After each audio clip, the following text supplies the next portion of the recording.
and Electronics Engineering from Sai Vidya Institute of Technology, teaching you testing and commissioning of power system apparatus. In today's session, we are going to study module number 3, induction motor. Under this topic, we are going to study the specification, procurement, installation with respect to foundation details of induction motor. So let us start with the topic. So we are going to study specification, installation as well as the foundation details related to induction motor. So in the first topic, specification, the most important point of the specification is the output rating. It has to be mentioned up to what output rating is preferred for an induction motor to be manufactured. So it is up to 110 kilowatts, that is from 0.06 to 110 kilowatts is the preference output rating. We should also mention whether it is foot mounting or whether it is bed mounting. We should also mention the rated voltage, rated frequency with variation. We should mention what class of insulation, whether it is class A, class E, class B, class F or class H. The temperature is also to be mentioned, whether what type of construction, the bearing arrangement, the types of enclosure, whether it is open pedestal, closed enclosure, what type of enclosure it is, and the method of cooling system, what are the different methods of starting it, and what are the drive details, the performance requirement related to efficiency and other parameters that affect the performance need to be mentioned. When you're procuring an induction motor, the factors which are affecting are the operating condition and the site area, type of enclosure, the reference to the standard, types of duty, methods of cooling, what type of construction it is, the frequency operating, number of phases which are mentioned, mechanical output, the voltage and the variation which are there in the frequency, what type of insulation, the speed at the rated voltage, how is it rotating, the direction of rotating, whether it is unidirectional or bidirectional, the maximum temperature of the air, water which is used for cooling, maximum permissible temperature rise. Coming to the installation of the induction motor, there are certain stages which are included. The first stage is the acceptance and proper storage at a site. Second one is the foundation and the civil work.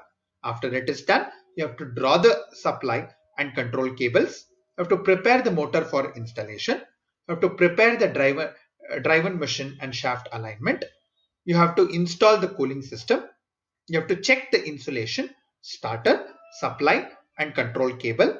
You have to know what are the different methods of drying it, what are the different checks and tests which you do, trial run, settings of protective relay, final commissioning and before it is handed over from the operating staff. Coming to the first topic, acceptance and proper storage at the site. Before it arrives, you should make sure the proper necessary arrangements are to be done. The electrical machine received at the site must be placed in the permanent storage within 4 days of its arrival. The location in the store depends upon the sequence of their handling over for installation. Before keeping it in the place, it should pass the acceptance procedure. The room should be dry, the room should be clean, well ventilated, and it should be protected against any gases, dust, or anything that is impurities. The exposed metal surface should be coated with anti-corrosive grease and should be wrapped in a moisture resistance material.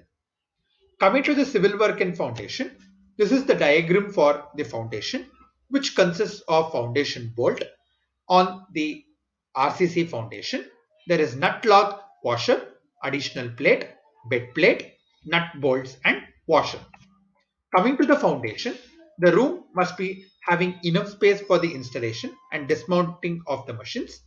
There should be proper cables which is cleaned and dried out. The machine room should be equipped with overhead traveling cranes to carry heavy loads.